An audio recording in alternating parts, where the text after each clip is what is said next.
ഞാൻ പറയുന്നത് കേൾക്കാവോ? Hello hello. ശേ, ഒരു അത്യാവശ്യത്തിന് വിളിച്ചാ കേൾക്കൊന്നുമില്ലല്ലോ. ഹലോ. എന്താ വസുന്ധരെ, അവിടെ സിഗ്നൽ ഇഷ്യൂ ഉണ്ടോ? മുറിയിലിരുന്നിട്ട് റേഞ്ച് കിട്ടാഞ്ഞിട്ടാ ഇങ്ങോട്ട് വന്നത്. ഇവിടെ ഇത് തന്നെ അവസ്ഥ. ഹലോ. എനിക്ക് കേക്കാം. ഞാൻ പറയുന്നത് കേൾക്കുന്നുണ്ടോ? ആ, ഇപ്പൊ കേക്കാം. റേഞ്ച് ഇഷ്യൂ ആണെന്ന് തോന്നുന്നു. അതെ, ഒരു എമർജൻസി മാറ്ററാ. എനിക്കൊന്ന് നേരിട്ട് കാണണമല്ലോ. എവിടെയാ വരേണ്ടത്? എന്താ വസുന്ധര പ്രശ്നം? എന്തെങ്കിലും ഇഷ്യൂ ഉണ്ടായോ? അല്ലെങ്കിൽ ഇങ്ങനെ ഒരു വിളി എനിക്ക് വരേണ്ടതല്ലോ. ആ, അതൊക്കെ ഉണ്ട്. ദേ, ഞാനിപ്പോ വീട്ടിലാ ഉള്ളത്.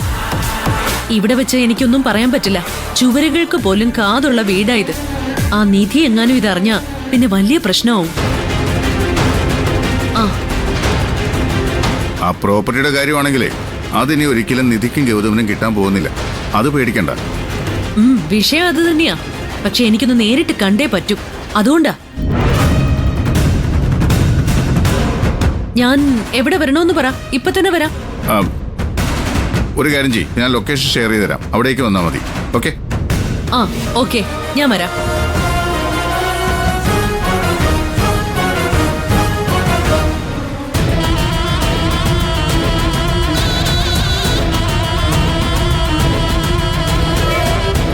ആരെ കാണാനായിരിക്കും വസുന്ധരാൻ്റെ ഈ പോകുന്നത്? എന്തോ അപകടം ഉണ്ടല്ലോ.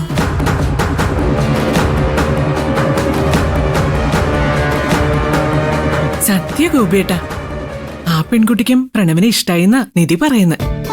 എന്തായാലും നോക്കാം. എല്ലാം നിധിമോളെ തീരുമാനിക്കുന്നു.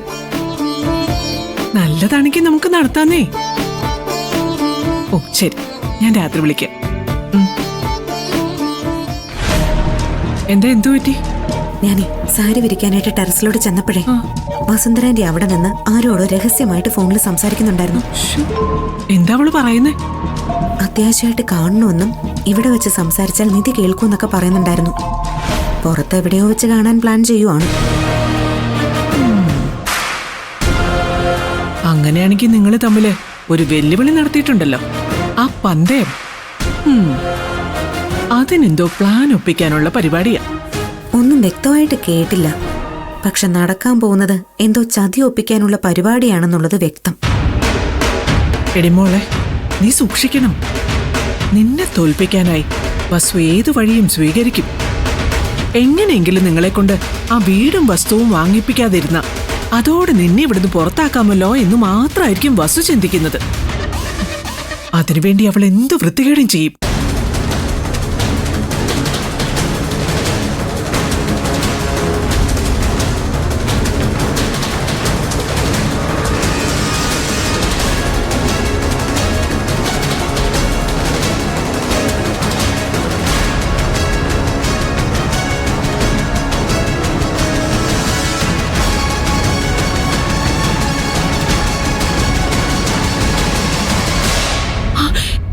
അവളുടെ കള്ള ലക്ഷണം കണ്ടില്ലേ?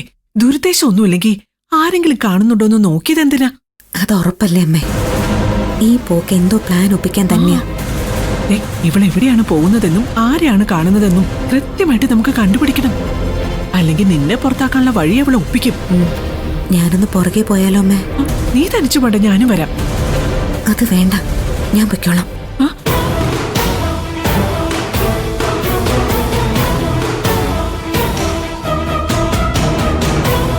പോയും തോന്നും. സമയം കളയണ്ട, നമുക്ക് അവളുടെ പിന്നാലെ പോകാം. വാ.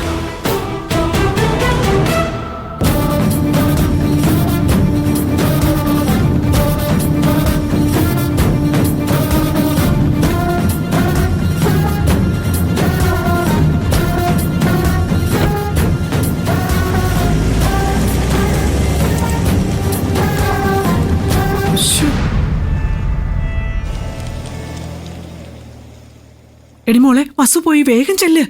ഞാൻ പോട്ടെ അമ്മേ, പെട്ടെന്ന് ഓട്ടോ കിട്ടിയാൽ മതിയായിരുന്നു. ഞാനും കൂടി വരാം. നിന്നെ ഓട്ടോ കയറ്റി വിടാം. ചെല്ല്.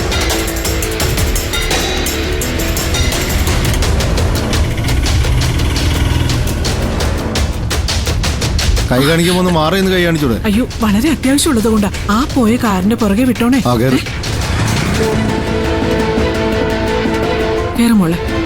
ഒന്ന് വേഗം പോണേ. മോളെ കൊണ്ടുവാ.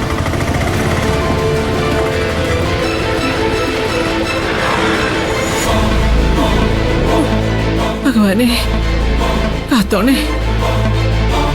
എന്തിനാ വസുന്ധര ഇങ്ങനെ ടെൻഷൻ ആവുന്നത്? എന്ത് പ്രശ്നമുണ്ടെങ്കിലും വസുന്ധരയ്ക്ക് എന്നോട് പറഞ്ഞൂടെ?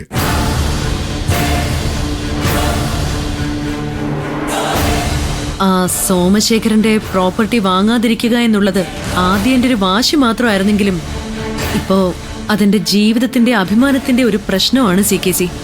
പെട്ടെന്ന് കഥ ഇങ്ങനെ മാറി മറിയണമെങ്കിൽ അതിനൊരു കാരണം ഉണ്ടാവുമല്ലോ.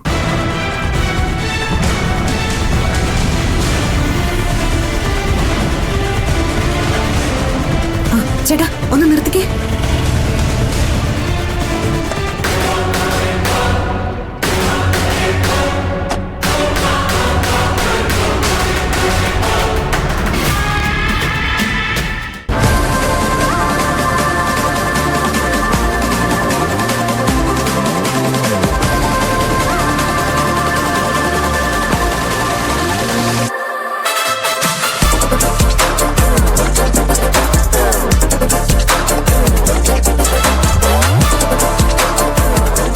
പറഞ്ഞു പറഞ്ഞ് പരസ്പരമുള്ള വെല്ലുവിളിയിലും പന്തയത്തിലും അത് അവസാനിച്ചത്.